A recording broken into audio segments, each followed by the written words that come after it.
Así llegamos al final de esta temporada. Fue un grato placer, una vez más, estar juntos estudiando la palabra de Dios en una temporada tan especial. Esta vez hablando sobre Apocalipsis capítulo 14. Qué bueno fue comprender el Evangelio eterno, el plan de salvación, un mensaje urgente para el tiempo del fin. Qué bueno es poder entender varias creencias y doctrinas que a lo largo de toda la Biblia se resume en apenas 3 mensajes angelicales. Ese mensaje urgente tiene que ser proclamado antes de la venida de Jesús. Y hoy estamos llegando ya a nuestro último capítulo. Y este último capítulo es el cierre de aquel mensaje. Así que prepárate y como siempre, con Biblia en mano, lápiz y papel, vamos juntos a descubrir el plan que Dios tiene para nuestra vida. Bienvenidos amigos a nuestro último encuentro. Gracias por haber separado este tiempo especial para poder estudiar la Biblia. Estoy seguro que después de un encuentro y estudio como este, no más quedamos iguales. La Biblia a veces nos confronta, la Biblia a veces nos muestra una verdad. Y una de las cosas que me encanta saber es que la verdad Dios nos va mostrando en la manera que nosotros podemos recibirla y obedecerla. Y ahora la verdad fue mostrada, no de parte de alguien, sino de parte de la palabra del Señor. Y que nuestra fe y nuestro fundamento esté solamente en ella. Y yo aquí aprovecho la oportunidad para ofrecer una vez más el curso bíblico, Biblia Fácil Apocalipsis, para que podamos tener una comprensión mejor sobre el libro de Apocalipsis. Así que puedes solicitarlo a través del WhatsApp que aparece en tu pantalla, como también a través de nuestro sitio web, estudielabiblia.com. Bienvenido una vez más a nuestro último encuentro en esta temporada y vamos a nuestro estudio de hoy. Hoy vamos a la conclusión, al final del mensaje de los 3 ángeles. Durante 15 capítulos hemos ido analizando algunas palabras importantes de esos mensajes. Mas esto apenas es el comienzo para que nosotros podamos seguir investigando, profundizando, podamos seguir a lo largo de la Biblia viendo y conociendo mejor el plan de Dios. Vamos a orar. Oramos. Gracias, Señor, te damos por permitirnos estudiar una vez más tu palabra y pedimos que tu Espíritu nos guíe y nos conduzca por ese camino de verdad. En el nombre de Jesús. Amén. Apocalipsis capítulo 14. Apocalipsis capítulo 14. Durante 15 capítulos o 15 programas hemos analizado apenas 6 versículos y probablemente esto nos dé para una serie más, ¿verdad? Hay muchos detalles allí. Mas vamos a la conclusión. Capítulo 14, versículo 12. Aquí está la paciencia de los santos. ¿Saben que hay 2 palabras aquí interesantes que analizar? La palabra paciencia, una mejor traducción del idioma original es la perseverancia. Aquí está la perseverancia de los santos. Segunda palabra, santos. En nuestro concepto, la palabra santo, cuando se refiere a un ser humano, a menudo en el concepto popular es una persona impecable. Santidad, en un concepto popular, tiene que ver con impecabilidad. Sin embargo, la palabra santo en la Biblia significa simplemente alguien que está unido a Cristo, camina con Cristo y avanza con Cristo. Un ejemplo práctico es cuando Pablo escribe a la iglesia de Roma y dice así: a los santos que están en Roma. ¿Tú ves qué tipo de santos eran? Si es que lo ves desde el punto de vista de impecabilidad, Pablo en su carta a los romanos va a describir todas las cosas que ellos necesitan hacer, las cosas que necesitan cambiar.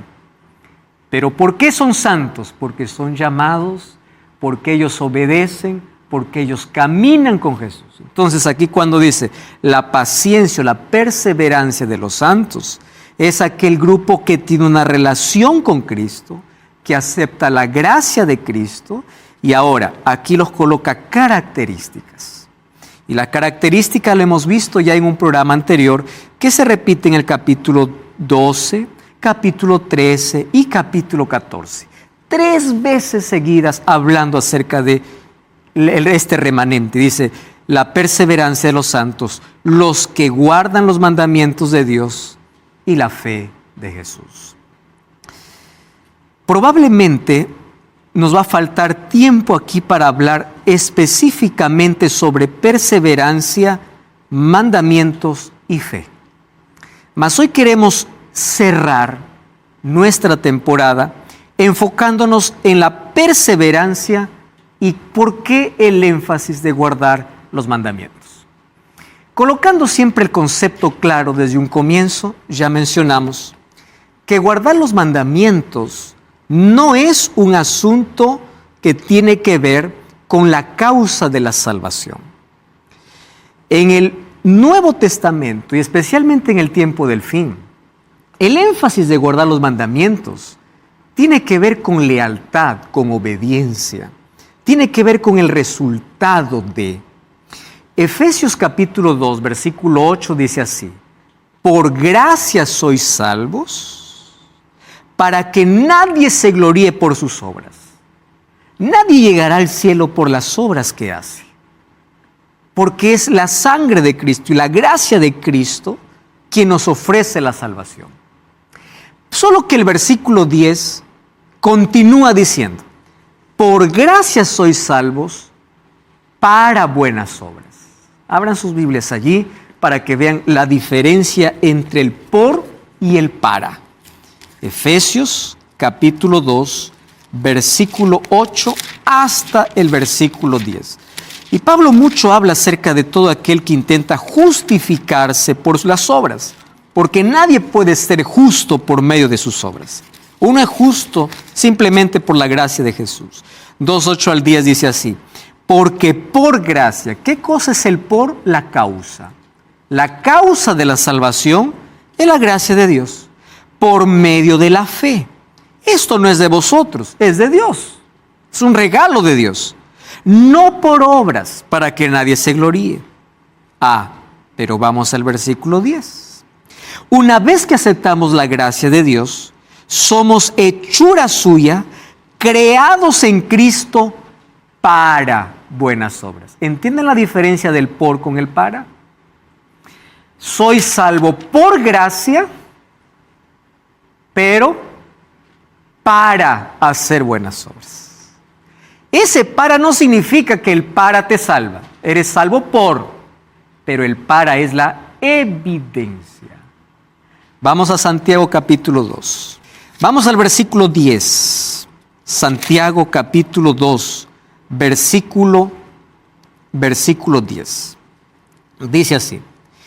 Cualquiera que guarde toda la ley, pero ofende en un punto, se hace culpable de todos. Claro. Pues el que dijo no cometerás adulterio, también ha dicho no matarás.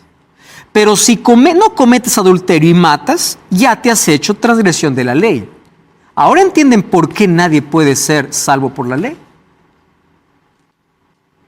Porque nuestra naturaleza nos lleva a transgredir la ley. Pero el hecho de que mi naturaleza pecaminosa me haga ya naturalmente un transgresor, ¿significa que la ley es anulada? Versículo 12. Así hablad y haced como los que habéis de ser juzgados por la ley de la libertad. Entonces soy salvo por la gracia, pero juzgado por las obras. Esas obras es la evidencia de la salvación. ¿Y en qué se evidencia? En guardar la ley. La ley no tiene la función salvífica, tiene la función de evidenciar.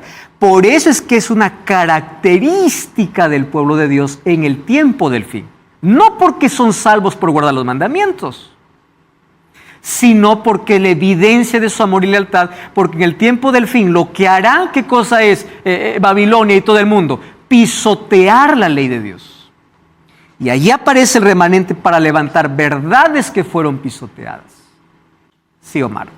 Romanos capítulo 10, versículo 4 dice, de hecho, Cristo es el fin de la ley para que todo el que cree reciba la justicia. Muy bien. Omar, tú eres un líder religioso y espiritual, y nosotros sabemos que la Biblia, el Nuevo Testamento, fue escrito en griego, ¿verdad? ¿Tú sabes cómo se traduce la palabra fin en Romanos? Como finalidad. No como aquel que coloca un fin, sino como aquel que tiene el objetivo. ¿Cuál es el objetivo de la ley? La finalidad de la ley. Cristo. Entonces, ¿qué cosa está diciendo Pablo? El fin de la ley es Cristo. No dice Cristo puso fin a la ley, dice el fin de. La finalidad y el objetivo es llevarnos a Cristo. ¿Por qué? Porque por nuestras obras no podremos la salvación. ¿Qué cosa demuestra la ley? El pecado. Te voy a hacer un ejemplo muy práctico, Omar, porque es más, tú estás muy envuelto en este asunto. ¿Tú sabes que hoy la gente no quiere casarse porque tiene miedo al compromiso? ¿Y sabes qué dice la mayoría? ¿Matrimonio para qué? Matrimonio existe. Pero por el hecho de que algunos digan el matrimonio existe, ¿el matrimonio dejó de existir? No. Pero hay otras personas que dicen, ¿para qué casarse si finalmente hay más divorcios que matrimonios? La pregunta es, ¿por qué hay más divorcios que matrimonios? ¿El matrimonio dejó de existir? No. ¿Porque a algunos les fue mal en el matrimonio, quiere decir que el matrimonio deje de existir? No. ¿Qué cosa hace que el matrimonio, aunque sea imperfecto, pueda mantener unidos? El amor. Por eso es que existe el amor. ¿Qué hace que la ley, aun cuando no me salve, evidencie mi salvación? El amor a Cristo.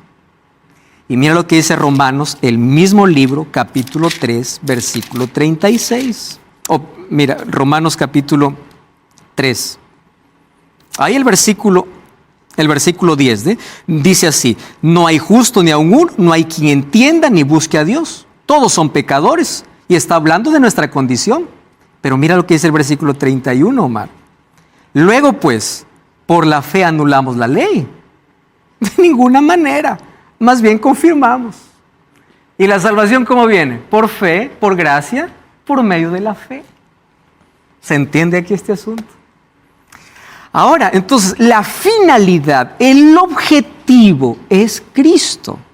No dice Cristo puso fin, dice el fin de la ley es Cristo. El objetivo es llevarme, conducirme a. Por eso es que el apóstol Pablo siempre habló. ¿Cuál es el problema del judaísmo en general?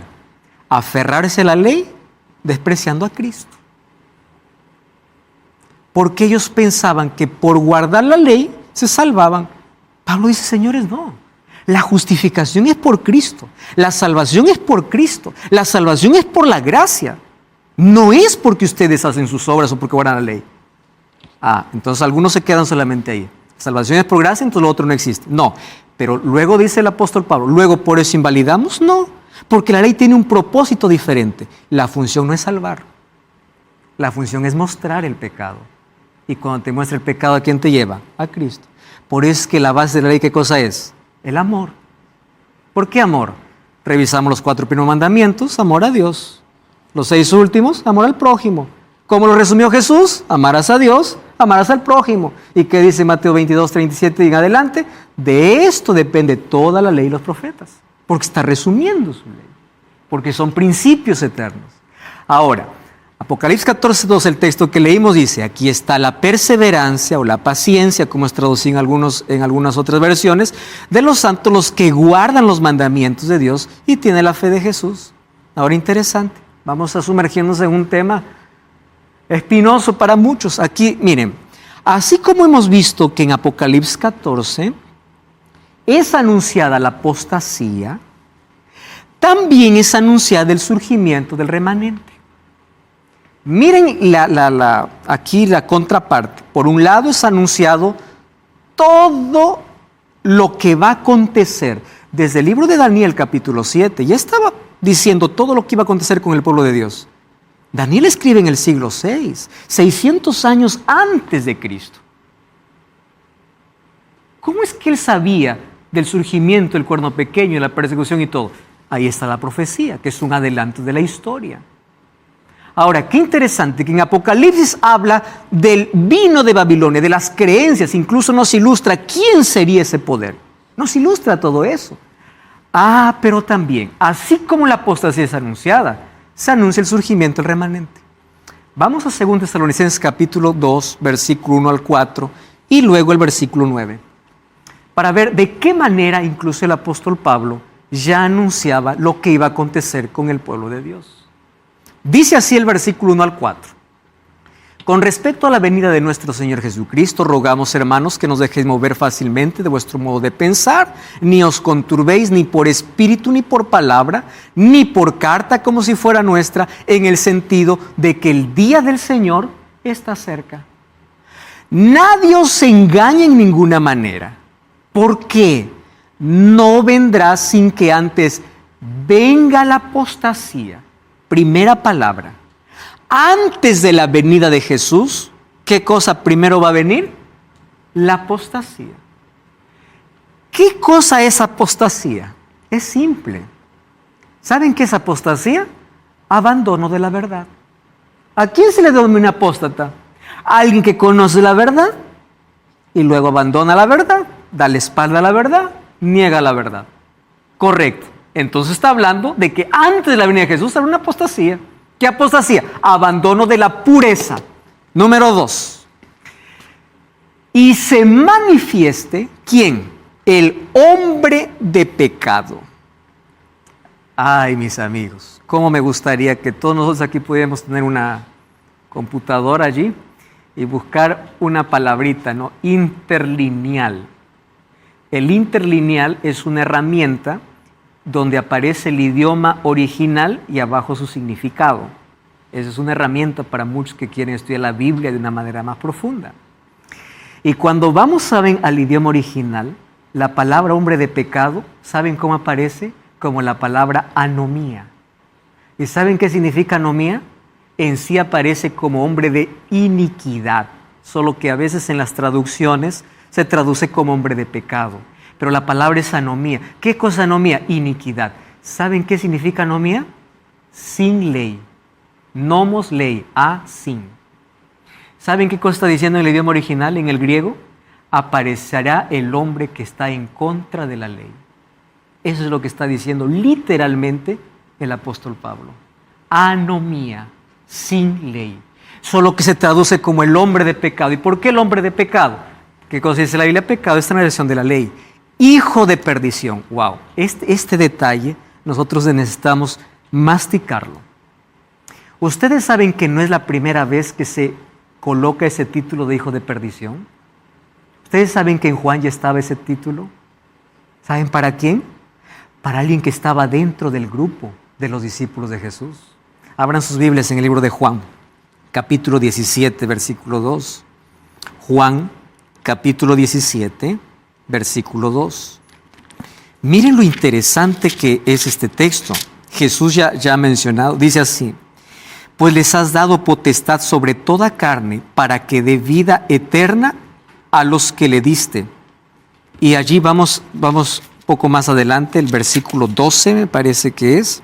Ahí está.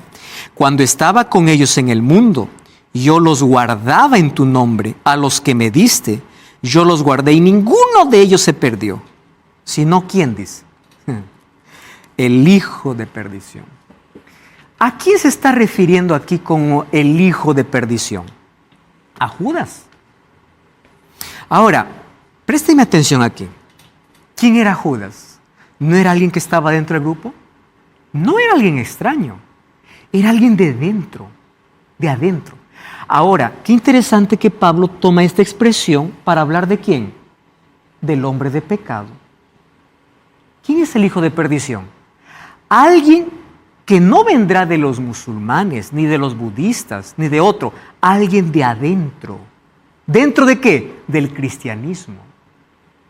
Alguien que al comienzo profesa ser cristiano, pero finalmente lleva ¿qué? A la apostasía. Alguien que de adentro sale para estar en contra de la ley. De eso está hablando. Alguien del grupo, o sea, del mismo cristianismo, ¿qué cosa saldría? Este hijo de perdición. Y miren cómo se le llama: el que se opone y se levanta contra todo lo que se llama Dios o es objeto de culto, se siente en el templo de Dios como Dios, haciéndose pasar por Dios. ¿Qué cosa es esto? El anticristo. ¿Quién es el anticristo? Alguien que se coloca en lugar de Cristo. Anticristo. Alguien que habla el nombre de Cristo, ¿correcto? Alguien que salió dentro del grupo, está en contra de la ley, ¿verdad? Y ¿qué cosa más dice? Que lleva al pueblo a la apostasía. Muy bien. Todas esas características se cumplen en ese poder que Pablo ya lo mencionaba en sus cartas. Que nosotros ya lo hemos estudiado aquí 2, 3 veces, me parece, en los capítulos, cómo surgió un poder religioso. ¿Dónde? Dentro del cristianismo. ¿De dónde surgió el sistema religioso perseguidor? ¿No fue dentro? ¿De dónde surgió esa anomía, que significa en contra de la ley? ¿No fue de dentro? ¿De dónde surgió eso de llevar a la apostasía? ¿No fue de alguien de dentro?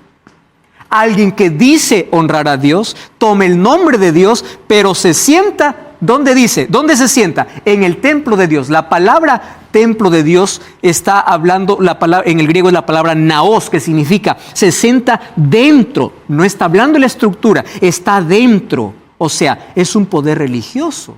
El anticristo es un poder religioso que se sienta en el templo. Dice ser religioso, pero él demanda adoración. Y ustedes recuerdan ya, ¿no? Lo que hablamos acerca de ese poder. Yo soy Dios en la tierra, tiene poder para perdonar pecados, y en fin, en fin. O sea, se sienta en el santuario de Dios, asume el lugar de Dios, y Apocalipsis dice que finalmente toda la tierra la adorará. Y esa adoración es a ese poder que finalmente terminará nuevamente persiguiendo. ¿De qué está hablando aquí? De la llegada del anticristo. ¿Por qué yo les estoy mostrando este asunto? Por una razón simple. Porque existe una creencia dentro del cristianismo donde muestra que el anticristo aparecerá recién en el tiempo del fin. Cuando el anticristo ya apareció. ¿Cuándo apareció? Según las características y tomando todas las características, comparando con lo que nosotros hemos estudiado, la bestia que sube del mar, el poder de Daniel capítulo 7, el anticristo ya apareció. El que se opone a Dios, el que se hace pasar por Dios, el que esté en contra de la ley de Dios y el que se siente en el santuario. ¿Por qué? Porque es un poder religioso. Sin embargo, él lleva al pueblo ¿a dónde? A la apostasía. Entonces, no es que el anticristo aparecerá, el anticristo ya apareció. Yo les voy a decir de dónde nace una idea extraña de que el anticristo aparecerá. Ustedes saben que desde el año 1200 ya todo, digamos, no todo el mundo cristiano, pero un grupo de cristianos, desde el año 1200 estamos hablando, comenzó a investigar las Escrituras y ya dijo que ese anticristo que se opone a Dios, está en contra de la ley y lleva a la apostasía, sería el sistema papal, porque a partir de allí, con su hegemonía, él estaba persiguiendo a todo el que llamaba hereje y que no estaba de acuerdo con lo que él decía. Desde el año 1200. Los reformadores, todos los reformadores, creían que el anticristo, ¿quién era? Era el sistema papal. Por las características que presenta la Biblia, Daniel 7 y Apocalipsis 3. Si es por la primera vez que estás viendo este capítulo, yo te voy a pedir que por favor puedas buscar aquí los capítulos anteriores, que ahí explico con detalles cómo surge este poder que guerrea con los santos, que está embriagado con la sangre de los santos, y es un tema bíblico que ahora lo está presentando Pablo como el anticristo. Entonces, desde el año 1200 ya se tenía la comprensión clara. Todos los reformadores sabían quién era el anticristo. Pero voy a decir un asunto. En el año de 1800 aparece un hombre que me gustaría que ustedes busquen incluso su libro en internet. Este hombre se llama John Nelson Darby. ¿Quién es John Nelson Darby? John Nelson Darby tomó los escritos de otro hombre llamado Francisco Rivera. Y ustedes van a preguntar, ¿quién es Francisco Rivera? Francisco Rivera era un jesuita. Y este jesuita trasladó todas las profecías que se cumplieron para el tiempo del fin. Él colocó la famosa interpretación futurista. ¿Qué cosa es una interpretación futurista? Todas las profecías que Daniel encajaban con el anticristo, que de Apocalipsis encajaban para el anticristo, para quitar la mente de que el anticristo ya estaba allí, él dijo: no, señores, ese anticristo va a llegar en 7 años de tribulación antes de la venida de Jesús. Y yo busco en Apocalipsis dónde están en 7 años de tribulación y no encuentro.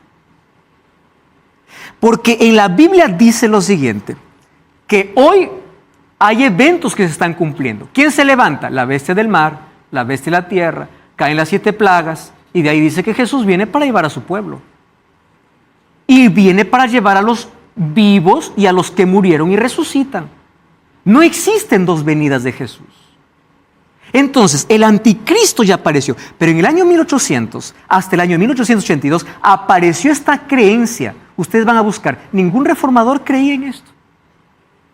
Con John Nelson Darby aparece la creencia de que van a haber 7 años de tribulación antes de la venida de Jesús, y ahí recién va a aparecer el anticristo.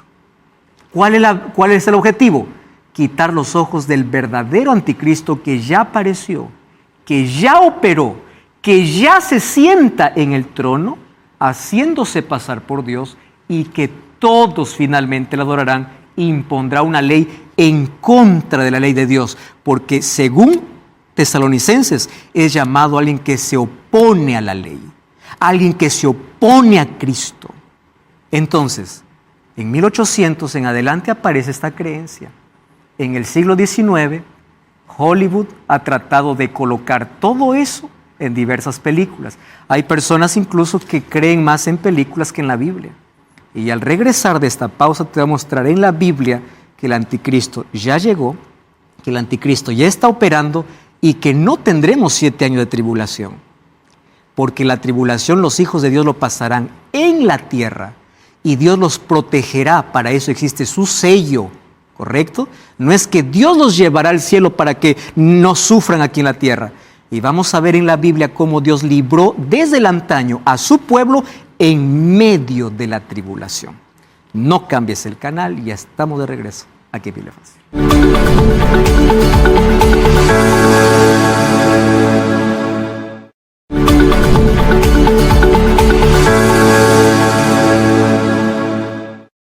Estamos de regreso aquí en Biblia Fácil.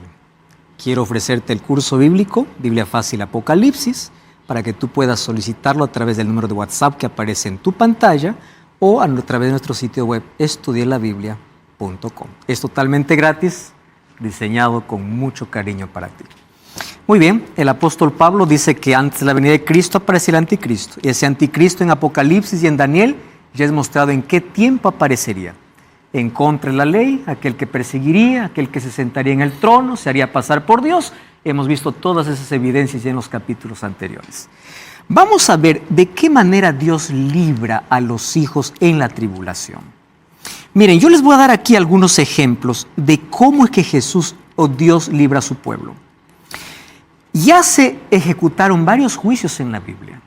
Vamos a poner un ejemplo. A Noé, ¿cómo libró Dios a su pueblo? Aquellos que fueron llamados, pero lamentablemente solamente Noé y su familia se salvaron. ¿Cómo los libró de ese juicio? ¿Separándolos del mundo o en medio de la tempestad? En medio del diluvio. En medio del diluvio, Dios los protegió a través de ¿qué? Del arca. ¿Cómo Dios libró a Lot cuando iba a destruir a Sodoma y Gomorra? ¿Se los llevó al cielo o los sacó de la ciudad? Los sacó de la ciudad. ¿Cuál es el llamado de Apocalipsis 18? Salí de ella, pueblo mío. ¿Cómo libró Dios de las 10 plagas al pueblo de Egipto? ¿Cómo los libró? En el mismo Egipto, en su misma tierra. Las plagas no los tocaron. ¿Saben cuál es la creencia popular? Es que el pueblo de Dios no pasará por la tribulación, porque la tribulación es para otro grupo y para los judíos. Querido, en la Biblia no existen 2 planes de salvación. No existen 2 pueblos que Dios tiene. Dios tiene un pueblo. Ese pueblo comenzó con el Israel, que luego se trasladó al Israel espiritual. No existen 2 oportunidades. ¿Sabes cuál es la intención de Satanás? tranquilo. Si tú no eres arrebatado, todavía tienes oportunidad. Todavía hay. ¿Dónde está eso en la Biblia? La Biblia dice que cuando se cierra la gracia, las plagas caen, no más hay arrepentimiento, no más hay oportunidad. Y si tú revisas la palabra del Señor, vas a encontrar que la venida de Jesús solamente tiene un evento, no tiene dos. Acompáñame, Hechos capítulo 1, versículo 11. Mira lo que dice Hechos capítulo 1, versículo 11. Dice así, Hechos 1, 11. Los cuales le dijeron, Galileos, ¿por qué miran al cielo? Este mismo Jesús que ha sido tomado de vosotros al cielo, así vendrá como lo habéis visto ir. Escúchame con atención. Jesús, ¿cómo fue al cielo? ¿En secreto o delante de una multitud? La venida de Jesús será de manera visible y personal, porque la mayoría que cree que habrán 7 años de tribulación, la aparición del anticristo, piensa que primero Dios llevará o robará a su pueblo para evitarle la tribulación. Pero cuando tú vas a Apocalipsis capítulo 7, ves que la gran multitud, hay una pregunta que se hace y dice, ¿quiénes son ellos? Son aquellos que han venido de la gran tribulación. El pueblo de Dios pasará por la tribulación, pero serán protegidos en la tribulación, guiados por Dios, porque tienen su sello. Para eso existe el sello de Dios en el libro de Apocalipsis. Cuando tú vas al libro de Mateo, capítulo 25, vamos al libro de Mateo, capítulo 25, versículo 31, vas a encontrar otra declaración. Mateo, capítulo 25, versículo 31. Dice así, fíjate lo que dice allí, 31. Cuando el Hijo del Hombre venga, ¿cómo vendrá? En gloria. ¿Sabes cómo vendrá? No vendrá con seres humanos que llevó. Vendrá con todos los santos ángeles con él. La venida de Jesús vendrá de manera visible, de manera gloriosa, porque dice que vendrá en gloria y con sus ángeles. ¿Correcto? Es lo que dice la Biblia. Vamos al capítulo 24. Miren en el capítulo 24 del libro de Mateo. Mateo capítulo 24, versículo 30 y versículo 31. Dice así, entonces aparecerá la señal del Hijo del Hombre en el cielo y todas las tribus de la tierra harán lamentación cuando vean al Hijo del Hombre venir en las nubes con gran poder y gloria. Enviará a sus ángeles con gran voz de trompeta y juntará a sus escogidos. ¿Dónde están los escogidos? ¿En el cielo o en la tierra? En la tierra. Porque dice que los ángeles juntarán a los escogidos. Quiere decir que para la venida de Jesús, los escogidos, ¿dónde están? En la tierra. ¿Saben cuál es el problema? La interpretación de un texto de Mateo 24. ¿Dónde está el problema? Vamos a Mateo capítulo 24. Y ahí vamos a ver en qué se basa esa creencia que hoy es popular, ¿no? Versículo 37 hasta el versículo 41. Voy a leer primero el versículo 40. Dice así, estarán 2 en el campo, uno será tomado y el otro será dejado. 2 mujeres en un molino, uno será tomado y la otra será dejado. Vean el versículo 42. Velad porque no sabéis la hora que el Hijo del Hombre ha de venir. Muy bien. ¿Saben cuál es el problema? Es que se lee solo del versículo 40. Vamos a leer un poquito más atrás, ¿les parece? Vamos al versículo 36. El día y la hora nadie lo sabe, ni aun los ángeles en los cielos, solo mi Padre. Versículo 37. Pero como en los días de Noé, así será la venida del Hijo del Hombre. Escuchen la ilustración. Así como en los días de Noé, antes del diluvio, todas estaban comiendo, bebiendo, casándose, dando en casamiento, hasta que Noé entró en el arca y no entendieron hasta que vino el diluvio. Presten atención a esa palabra, por favor. ¿Qué cosa vino, dice? El diluvio. ¿Qué hizo el diluvio? Se los llevó a todos. En ese contexto está hablando de quién es tomado y quién es dejado. Vino el diluvio y se los llevó a todos. Así será la venida del Hijo del Hombre. ¿Qué cosa está diciendo Jesús? Cuando Noé predicó, nadie les prestaba atención hasta que vino el diluvio. Y cuando vino el diluvio se los llevó. Así será la venida del Hijo del Hombre. ¿En qué sentido? Que cuando el Hijo del Hombre venga, ni todos están preparados. Ahora, fíjense el siguiente versículo. Entonces dos estarán en el campo, uno será tomado y el otro será dejado. ¿En qué contexto viene la palabra dejado? En el contexto del diluvio. Si yo tomo literal este texto, tengo un serio problema. ¿Cuál es el problema? Quiere decir que el 50% de la población está salva, el 50% está perdida. Porque de dos, uno. Uno es tomado, otro es dejado. O sea, el 50% va, el 50% se pierde. La salvación no es por estadística, la salvación es por creer. Siguiente problema que yo encuentro aquí, cuando dice, dos estarán moliendo en un molino, una será tomada, otra será dejada. ¿Qué cosa significa? No todos están preparados para cuando Jesús vuelva y puedan ir. Puede ser de la misma familia. Y el hecho de que hayan compartido una vida no significa que la salvación ya está garantizada para todos. Lo que Jesús está colocando es, así como cuando el diluvio vino y se los llevó, ¿se los llevó a quién? A todos los que no estaban preparados. Cuando Jesús venga, uno será tomado y el otro será dejado. Uno será llevado, el otro será dejado. No todos están listos para entrar. El libro de 1 Pedro dice que Jesús vendrá como ladrón en la noche. Esa palabra como es una ilustración. ¿Qué significa? Nadie está preparado. Si alguien dijera, pensar así, el ladrón viene hoy día, ¿quedaría dormido? No. ¿Cuál es el mensaje? Tienes que estar velando. Tienes que estar preparado. Entonces, amigos, el anticristo que muestra el libro de Tesalonicenses llegó, está actuando. Levantará luego un segundo poder, una imagen, impondrá una ley en contra de la ley de Dios, perseguirá al pueblo de Dios. El pueblo de Dios sí pasará por tribulación, mas Dios los protegerá en medio de la tribulación. Y después de eso volverá.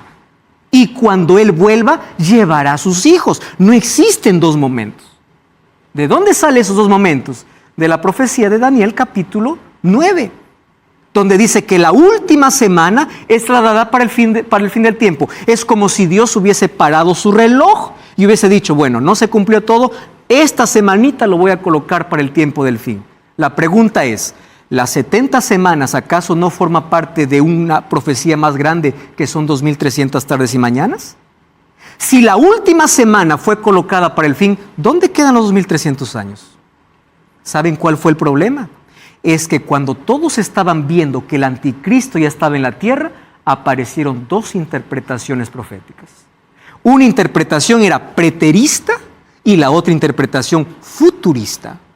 ¿Qué cosa es la interpretación preterista? Todo lo que dice Daniel ya no nos sirve hoy. Eso fue para el pasado. Todo lo que dice Apocalipsis, eso fue para el pasado. Ahora ya no. Entonces, ¿quién es el anticristo? Ahí dice, es Antíoco Epífanes. Cuando ya vimos aquí, cuando analizamos ese capítulo, que él no cuadra en la profecía. No es preterista, es futurista. Todo será para el fin. El anticristo llegará al fin. No, el anticristo ya llegó. Aquel que se coloca en el templo, aquel que se hace pasar por Dios, aquel que va en contra de la ley de Dios, ya está. Eso es lo que enseña la Biblia. Y allí nosotros vimos cómo es que surgió que se coloca en lugar de Cristo, para perdonar pecados, para decir que Él es Dios. Esto es el detalle que les mencioné, desde 1240 ya se identificaba como el cuerno pequeño. Él cambió los tiempos y la ley. ¿Y qué cosa dice Tesalonicenses? Que ese hombre de pecado, ¿cómo se coloca en el griego? Anomía, aquel que está en contra de la ley de Dios. Porque según Daniel 7:25, ese poder cambiaría los tiempos y la ley, cambiaría incluso la ley de Dios. Actuaría por tiempos y la mitad de un tiempo. Ese que se colocaría en lugar de Cristo. Miren lo que dice el versículo 11 y versículo 12. Se engrandeció contra el príncipe de los ejércitos. Por él fue quitado el continuo sacrificio. ¿Ustedes saben de qué se trata el continuo sacrificio? Sacrificio de Cristo. El continuo sacrificio es la representación del sistema que tenían los judíos para poder ver por fe a Cristo. Todos los días sacrificaba un animal. Entonces, ¿qué cosa hace el anticristo? Desvía a Cristo del camino. ¿Y a dónde coloca los ojos del mundo? Hacia Él.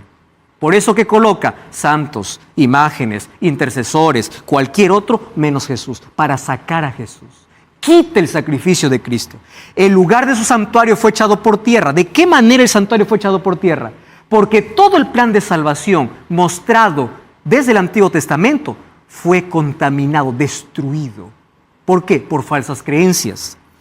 A causa de la prevaricación fue entregado el ejército junto con el continuo sacrificio. ¿Y saben lo que dice? Echó por tierra toda la verdad, no toda, la verdad, hizo cuanto quiso y prosperó. La verdad fue echada por tierra. ¿Cuándo? 1260 años. Miren cómo fue echada por tierra la verdad. 617. Ya desde antes que incluso aparezca este anticristo, apareció con la Roma imperial. Invocaciones a los santos, establecido por primera vez en las liturgias públicas bajo el Papa Bonifacio V. 671, la fiesta a la exaltación de la cruz, instituida por el emperador Heraclio y después establecida en el occidente por Honorio I, obispo de Roma. ¿Bíblico? No, echó por tierra la verdad. 884, ahora vamos a canonizar a los santos. Alguien que tuvo un ejemplo, alguien que fue bueno, vamos a hacerle santo, vamos a hacer su escultura, vamos a decir que él es santo. 884, luego fue decretado en 1160. 769, veneración a las imágenes. Cada persona que fue canonizada, se le hizo una imagen para la veneración. El santo se convirtió ¿en qué? En intercesor. ¿Eso es bíblico? No. Echó por tierra la verdad. Quitó el sacrificio, o sea, quitó a Cristo. ¿Qué colocó? Otros caminos, otros seres humanos. ¿Cómo lo llama Pablo a él? Apóstata. ¿Qué es apóstata? Alguien que abandona la verdad. Conduce incluso a la apostasía a la gente.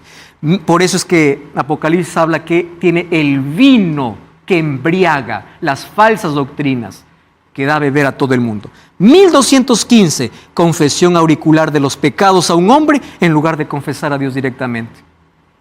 Creado por ese anticristo.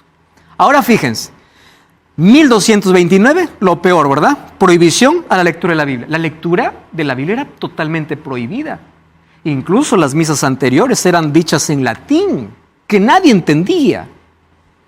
La Biblia fue prohibida. ¿Qué apareció? Todas esas costumbres. 1515 a 1517, las ventas de indulgencias. El perdón era vendido. Y ustedes saben que ahí aparece la reforma, ¿no? ¿Cómo echó por tierra la verdad? El sacrificio de Cristo pasó a ser blasfemamente repetido a través del sacrificio en la misa. ¿Saben qué cosa dice el Catecismo, página 380? Yo tengo aquí el Catecismo incluso. Es interesante cómo aquí hay algunas cosas que la Biblia dice y aquí lo tergiversa totalmente. Miren lo que dice literalmente. El Concilio de Trento definió: por la consagración del pan y del vino se opera el cambio de toda sustancia del pan en la sustancia del cuerpo de Cristo y toda sustancia del vino en la sustancia de su sangre. Ese cambio, dice aquí, la Iglesia Católica lo denominó con acierto y exactitud transubstanciación. ¿Qué significa? Cada vez que el sacerdote realiza la misa, él cree que literalmente es la sangre y literalmente es el cuerpo. Cuando Jesús nos enseñó que apenas era un símbolo para recordar su muerte. Mas ellos dicen que en cada misa Jesús puede ser crucificado otra vez. El sacrificio único de Cristo pasó ¿a qué? A una transubstanciación. Hebreos 9:28 dice: Cristo fue ofrecido una sola vez para llevar todos los pecados. La historia de la misa dice así: la misa en su sacrificio hecho, ofrecido para vivos y muertos. ¿Muertos? ¿Por qué? ¿Acaso los muertos también alguien puede salvar cuando está? ¿Alguien que está vivo puede salvar a un muerto? ¿Acaso la salvación no es un asunto de elección en vida? La intercesión de Cristo en el santuario fue sustituida por la mediación de María y de los santos muertos y del clero romano. Echó por tierra la verdad. La Biblia dice: hay un solo mediador entre Dios y los hombres, Jesucristo hombre. Los mandamientos de Dios fueron alterados. Los mandamientos del decálogo fueron modificados para dar lugar a ¿qué? El segundo mandamiento fue quitado para dar lugar a la veneración de imágenes. Y en el tercer mandamiento, ¿qué aparece? Santificar los domingos y las fiestas. ¿Dónde está eso en la Biblia? Solo está aquí. ¿Por qué? Porque ese poder alteró, ¿qué cosa? La adoración. ¿Ustedes están entendiendo? No adoren a Dios. Adoren lo que yo quiero, lo que yo hago. Por eso es que se coloca en lugar de Dios. Y ahí aparece, ¿no? Interesante que el catecismo dice así: Jesús resucitó de entre los muertos el primer día de la semana. ¿Estamos bien? Como primer día, el día de la resurrección de Cristo recuerda la primera creación. Mientras el octavo día que sigue al sábado, yo nunca entendí esta expresión. ¿Existía octavo día? La semana es que tiene 7 días. Significa nueva creación inaugurada por la resurrección de Cristo. Para los cristianos se convirtió en el primero de todos los días, la primera de todas las fiestas, el día del Señor. ¿Qué sustento bíblico tiene? Ninguno. ¿Qué cosa tiene? Este es el sustento bíblico. No es la Biblia. ¿Qué cosa más? Y ahí vemos que la Biblia llama primer día de la semana, el día de resurrección, nunca día de reposo. Aquí tengo el texto de Juan Pablo II, la encíclica Dies Domini, y él dice que por las obras salvíficas de Dios, ellos trasladaron el día sábado para el día de resurrección, que sería el domingo, como día del Señor. ¿Qué sustento tiene? Ninguno bíblico. Y aquí este texto hemos leído, ¿no? Allí James Gibbons decía así: usted puede leer la Biblia de Génesis, Apocalipsis, y él es un cardenal, no encontrará ni una línea autorizando la santificación del domingo. La noción bíblica de la mortalidad del alma fue suplantada por la teoría pagana de la inmortalidad del alma, lo que ya hablamos incluso en el programa anterior. La Iglesia enseña, miren lo que dice, no dice la Biblia, dice la Iglesia enseña que cada alma espiritual es creada directamente por Dios, no es producida por los padres y es inmortal. ¿Eso dice qué cosa? El catecismo. Ella no perece cuando de la separación del cuerpo en la muerte, porque luego se unirá nuevamente al cuerpo en la resurrección final. Pero ¿saben qué me encanta? La sinceridad. No dice la Biblia, sino la Iglesia enseña. Todas las verdades bíblicas tiradas. Entonces, ¿para qué Jesús vendría a recompensar si el alma ya tiene recompensa? Ese texto, ¿qué sentido tendría? Por eso es que Dios levanta un remanente en el tiempo del fin. ¿Cuál es la razón por la cual el remanente existe? Para poder levantar verdades que fueron pisoteadas. ¿Qué verdades? Lo que hemos visto ahora. La ley de Dios, sábado como día de reposo, inmortalidad condicional del alma, un juicio que se está realizando en el cielo. Todas estas son verdades impopulares, pero son verdades que están expresadas ¿dónde? En la Biblia. Y esas verdades tendrían que ser proclamadas antes de la venida de Jesús. Por eso es que al cerrar su mensaje, el tercer ángel dice: aquí está la perseverancia de los santos. ¿Por qué? Ellos proclamarán esta verdad. Aquí está la perseverancia de los santos, los que guardan los mandamientos de Dios y tienen la fe de Jesús. Yo quiero que entiendas que el hecho de decir guardan los mandamientos de Dios no es un invento de iglesia, no es un capricho de iglesia, es lo que la Biblia dice. Entonces yo te voy a invitar en el nombre de Dios a hacer lo siguiente. ¿Tú crees que el lugar donde estás yendo es el lugar donde adora a Dios? Toma un papel, coloca todas tus creencias en un lado y al otro lado si la Biblia respalda tus creencias. Si es que hay una creencia que no es respaldada por la Biblia, ¿sabes cuál es el llamado de Dios? Salí de Babilonia, porque tu fe debe estar en Cristo y en su palabra. Yo voy a estar orando por ti para que tomes una firme decisión. ¿Estás dispuesto a dar hoy un paso de fe? Tú no debes fidelidad a una iglesia ni a un líder. Tú debes fidelidad a la palabra de Dios. Queridos, ha sido privilegio realmente estar con ustedes en esta temporada. Querido Jorge y Grisel, Dios los trajo aquí para confirmar una verdad que ya conocían y para que ustedes perseveren en ella. Vivan de acuerdo a la verdad que les ha sido mostrada. Querida Cristina, Dios te trajo también para ello. Vive esa verdad. Querido Omar, Dios te da una responsabilidad grande. Predique esta palabra y vive esta verdad. Que un día nos reuniremos en el cielo por la gracia del Señor, mas que nuestra fidelidad y lealtad a Dios esté por encima de todos nosotros. Querida Cecilia, aprovecha ese tiempo para tomar las mejores decisiones y hacer la voluntad de Dios, para que un día podamos disfrutar la eternidad en el cielo. Querido Samuel, aquellos sueños que Dios colocó en tu corazón serán realidad en la medida que dependas y obedezcas su palabra. No sé cuál es tu nombre, pero quiero decirte que a partir de hoy puedes colocarte de parte de la verdad. Te quiero invitar para que puedas visitar una iglesia adventista el séptimo día. Anda para allá. Vamos juntos a continuar estudiando la Biblia. Si estás listo para ser bautizado, anda allá y dile: comprendí la verdad. Quiero entregar mi vida a Jesús. Estaré orando por ti. Vamos a orar. Gracias, Señor, por el privilegio de estudiar tu palabra. Que aquellas verdades que conocimos puedan guiarnos en nuestro camino y que un día, por tu gracia, lleguemos a una eternidad a tu lado. Abrázanos fuertemente, danos tu bendición, acepta nuestra entrega, ayúdanos a vivir de acuerdo a tus principios que nos has mostrado. En el nombre de Jesús. Amén.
all the time.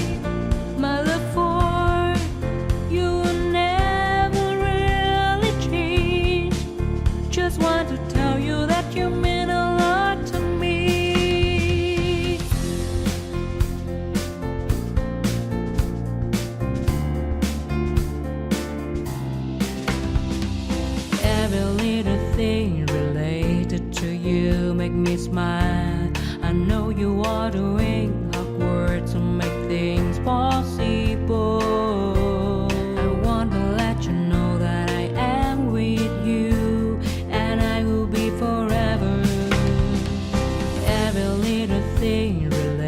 to